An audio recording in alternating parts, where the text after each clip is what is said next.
19.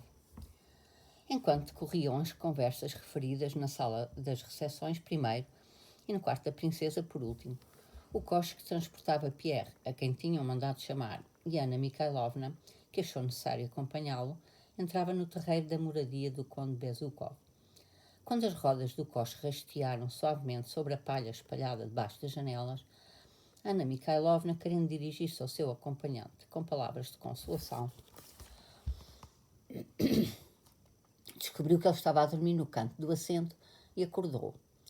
Voltando à terra, Pierre desceu do coche atrás da Anna Mikhailovna e só então pensou no encontro com o pai moribundo que o esperava. Reparou que não tinham parado à porta principal, mas na das traseiras. Ao descer do estribo, viu 2 homens vestidos à vilã que se afastavam rapidamente da porta para a sombra da parede. Pierre deteve-se e distinguiu na sombra de ambos os lados da porta mais algumas pessoas desse género. Porém, nem Anna Mikhailovna, nem o lacaio, nem o cocheiro prestaram qualquer atenção a essa gente, embora de certeza a tivessem visto.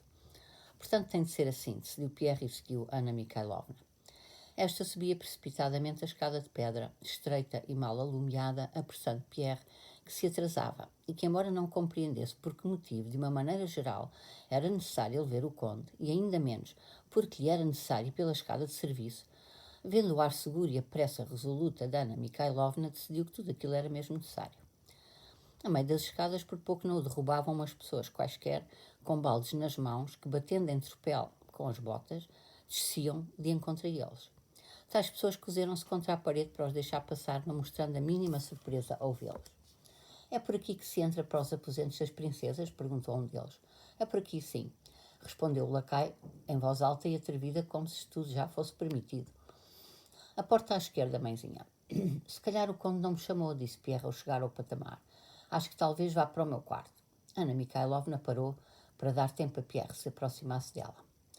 Ah, mon ami, repetiu o mesmo gesto que fizera de manhã ao tocar na mão do filho. Acredito que sofro tanto como o senhor. Mas seja um homem. Na verdade, acho que vou, não é? Perguntou Pierre, olhando carinhosamente para Anna Mikhailovna através dos óculos. Ah, meu amigo, esqueça os males que lhe possam ter feito. Penso que ele é seu pai, talvez em agonia. Eu gostei de si imediatamente como se fosse meu filho. Fiz em mim, Pierre. Não esquecerei os seus interesses. Pierre não estava a perceber nada.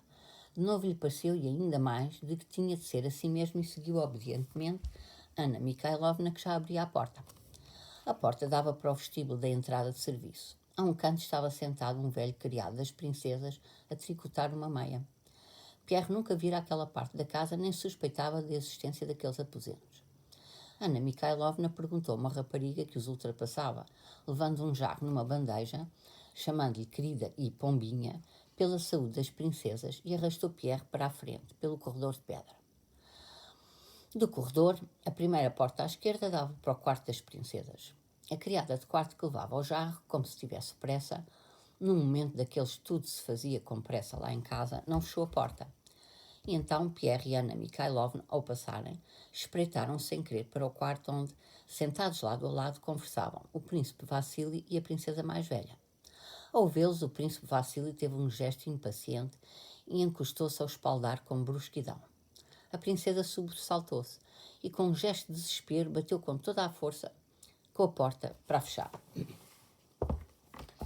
Era um gesto tão pouco consentâneo com a calma habitual da princesa, e o medo estampado na cara do príncipe Vassili era tão impróprio da sua soberba, que Pierre, parando, olhou interrogativamente para a sua guia. Quanto a Anna Mikhailovna, não deu mostras de qualquer surpresa, apenas sorriu levemente e suspirou, como quem diz que já esperava isso tudo. Seja homem, meu amigo, sou eu quem zelará pelos seus interesses, disse em resposta ao olhar de Pierre e estugou ainda mais o passo. Pierre não compreendeu o que se passava e ainda menos o que significava cuidar dos seus interesses, mas sabia que tudo tinha de ser assim mesmo. Indo pelo corredor, foram desembocar a uma sala francamente iluminada, contígua à sala de recepções do conde. Era uma daquelas salas luxuosas e frias que Pierre conhecia de quando entrava pela porta principal. Mas também naquela sala estava uma banheira vazia e água derramada no tapete. Caminhando de encontro a eles, sem prestar a mínima atenção, em bicos dos pés, saíram um criado e o sacristão com um turíbulo. Entraram na sala de recepções que Pierre também conhecia, com 2 janelas italianas, uma saída para o jardim de inverno, um busto de Catarina e um retrato de corpo inteiro de Catarina. Estava na sala de recepções, a cochichar, a mesma gente, quase nas mesmas posições. Todos, calando-se, olharam para Anna Mikhailovna, com a sua cara lamentosa e pálida, e para Pierre, gordo e grande, que cabisbaixo a seguia, submissamente. Na cara de Anna Mikhailovna estampou-se a consciência de que chegara o momento.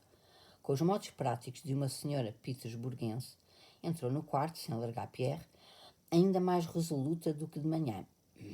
Sentia que, como levava o homem que o moribundo desejava ver, lhe estava garantido ser bem recebida. Passou um olhar rápido por todos os presentes no quarto, e ao ver o confessor do conde, nem tanto se curvou como parece e que se fez mais pequenina, e a trote miúdo acercou-se dele, recebendo respeitosamente uma bênção não só deste clérigo, como depois de outro. Graças a Deus foi a tempo, disse ela ao clérigo. Estávamos com muito medo todos nós, os parentes dele. Este jovem é o filho do conde, acrescentou em voz baixa. Que momento terrível. Depois destas palavras, aproximou-se do doutor. Caro doutor, este jovem é filho do conde. Há ainda esperança? O doutor, silenciosamente, num gesto rápido, ergueu os olhos e os ombros. Anna Mikhailovna, num gesto igualzinho, ergueu os ombros e os olhos quase fechados, suspirou e virou-se do doutor para Pierre.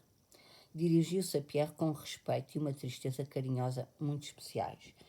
Tenha confiança na sua misericórdia, disse-lhe, e tendo-lhe indicado um canapé para que se sentasse e esperasse por ela, foi num passo silencioso até à porta, na qual todos os olhos estavam cravados, e ao som quase indistinto desta a abrir-se, desapareceu por trás dela.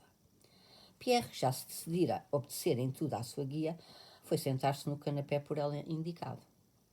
Mal Anna Mikhailovna desapareceu por trás da porta, reparou que logo todos os olhares voltavam para ele, com mais do que curiosidade e condolência. Reparou que todos cochichavam e o apontavam com os olhos, como que a medo e até com servilismo.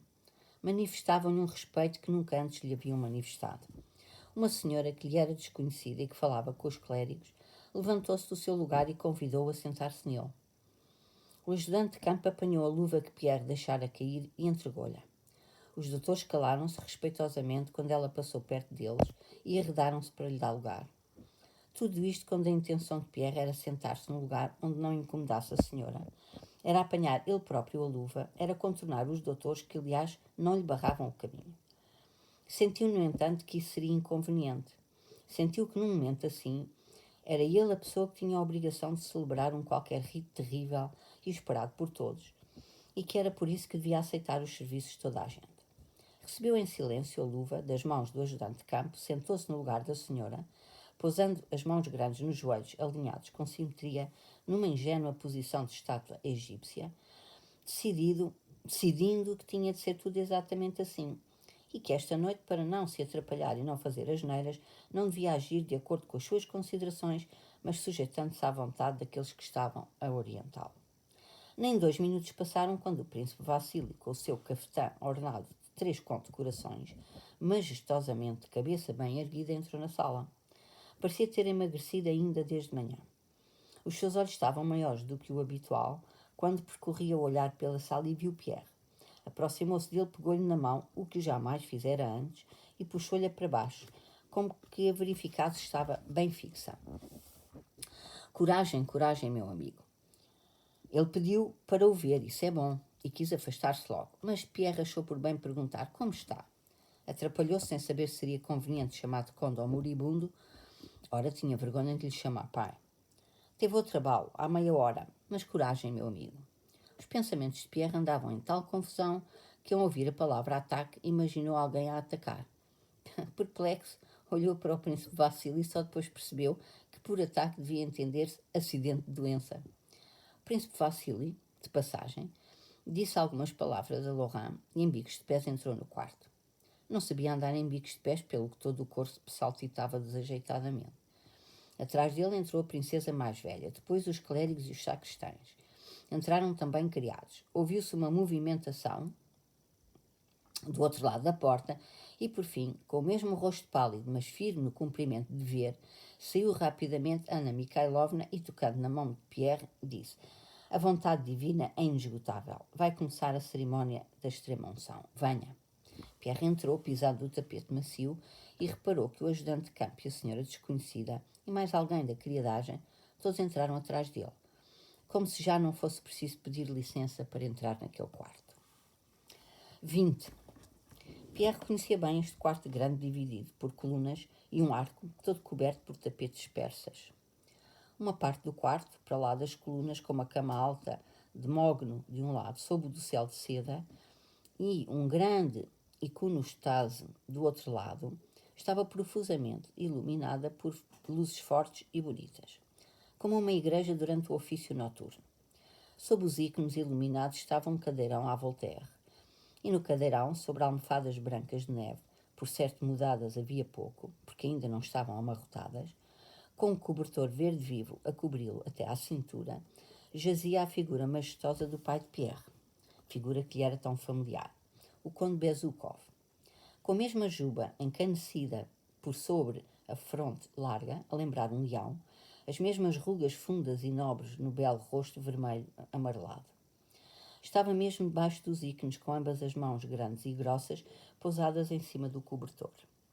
Na mão direita, pousada de palma para baixo, tinham-lhe enfiado entre o polegar e o indicador uma vela de cera que um velho criado por trás do cadeirão e todo dobrado para a frente segurava. Sobranceiros ao cadeirão estavam os clérigos, com os seus paramentos majestosos e brilhantes, por sob os quais caíam os cabelos compridos, com velas acesas nas mãos, celebrando o ritual com uma lentidão solene. Um pouco atrás estavam as duas princesas mais novas, com os lenços apertados contra os olhos. À frente delas estava a mais velha, Catiche, com ar raivoso e resoluto, sem desviar por um instante os olhos dos ícones, como que a mostrar a todos que não responderia por si se virasse a cabeça. Anna Mikhailovna, com a tristeza resignada e o perdão cristão estampados na cara, e a senhora desconhecida estavam à porta. Do outro lado da porta, perto do caldeirão do conde e por trás de uma cadeira em talha forrada de veludo, que ele virou de costas para si, para apoiar a mão esquerda com a vela no espaldar, estava o príncipe Vassili. Benzia-se com a direita, erguendo os olhos para o teto cada vez que tocava na testa com os dedos. O seu rosto era todo religiosidade serena e submissão à vontade de Deus. Se alguém não perceber estes sentimentos, pior para ele, era o que parecia dizer o seu rosto. Por trás do príncipe Vassili estava o ajudante de campo, os doutores e a criadagem masculina. Como na igreja, os homens e as mulheres estavam separados. Toda a gente se persignava em silêncio e apenas se ouvia a leitura litúrgica e um canto discreto por uma voz de baixo e, nos momentos de silêncio geral, as mudanças de um pé para o outro e os suspiros. Anna Mikhailovna, com o seu ar expressivo de quem sabia o que estava a fazer, atravessou todo o quarto e deu uma vela a Pierre, que a acendeu, e, distraído na observação dos presentes, pôs a benzer-se com a mesma mão com que segurava a vela. A princesa mais nova, Sophie, a do sinal, faces coradas e amiga de rir, olhava para ele. Sorriu, escondeu o rosto no lenço e não o destapou durante muito tempo. Mas mal voltou a olhar para ele, riu-se outra vez. Talvez não pudesse olhar para ele sem se rir, mas também não pudesse deixar de olhar e, para evitar a tentação, passou devagarinho para trás de uma coluna. A meio do ofício, as vozes dos clérigos de repente calaram-se, apenas trocavam entre si umas poucas e sussurradas palavras. O velho criado, que segurava a mão do conde, endireitou-se e chamou a atenção das senhoras. Anna Mikhailovna passou para a frente dele e, dobrando-se por cima do doente, chamou Laurent com o dedo. O doutor francês, que não estava de vela acesa e se encostava a uma coluna naquela posição respeitosa que assume um estrangeiro para mostrar que, apesar da diferença de crenças religiosas, compreende toda a importância do ritual e até o aprova, aproximou-se do doente no seu passo silencioso de homem na flor da idade, pegou com os dedos finos e brancos a sua mão livre, levantando-a do cobertor verde, e, voltando-lhe as costas, apalpou-lhe o pulso com ar pensativo. Deram qualquer coisa ao doente para beber. Houve uma movimentação à volta dele, depois todos voltaram aos seus lugares e o ofício recomeçou. Neste intervalo, Pierre reparou que o príncipe Vassili abandonara a sua posição atrás da cadeira. E também com ar expressivo de quem sabia o que estava a fazer e, que tanto pior para quem não o percebesse, não se aproximou do doente, mas, passando-lhe ao lado, juntou-se à princesa mais velha e dirigiu-se com ela para o fundo do quarto na direção da cama alta sob o dossel de seda. Da cama passaram os dois para a porta do fundo e saíram. Mas, ainda antes do final do ofício, voltaram separados para os seus lugares. Pierre não prestou atenção a este episódio. Não prestou a este episódio mais atenção do que a todos os outros, já que decidira para si mesmo de uma vez por todas que tudo o que se fizesse à sua frente naquela noite tinha mesmo de ser. O canto cessou e ouviu-se a voz do celebrante a congratular-se respeitosamente pela administração do sacramento ao doente. O doente estava na mesma, imóvel e inanimado. À volta dele tudo se mexeu. Só se ouviam passos e sussurros, e entre eles o sussurro que mais destacava, o de Anna Mikhailovna. E hoje ficamos por aqui.